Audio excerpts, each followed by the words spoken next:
بسم اللہ الرحمن الرحیم۔ ایک خوبصورت واقعہ۔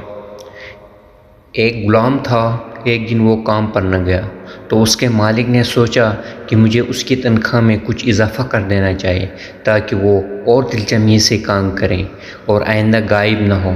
اگلے دن مالک نے اس کی تنخواہ سے زیادہ پیسے اس سے دے دیے جو اس نے خاموشی سے رکھ لیے، لیکن کچھ دنوں بعد وہ دوبارہ غیر حاضر ہوا تو اس کے مالک نے غصے میں آ کر اس کی تنخواہ میں کیا گیا اضافہ ختم کر دیا اور اس کو پہلے والی تنخواہ ہی دے دی۔ غلام نے اب بھی خاموشی اختیار کی تو مالک نے کہا، جب میں نے اضافہ کیا تو تم خاموش رہے اور جب کمی کی تو پھر بھی خاموش ہو کیوں؟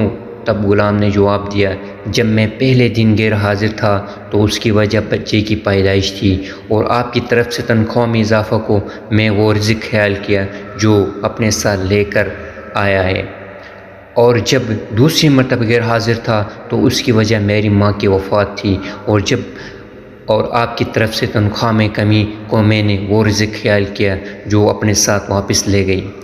پھر میں اس رزق کی خاطر کیوں پریشان ہوں جس کا ذمہ اللہ نے اٹھایا ہوا ہو؟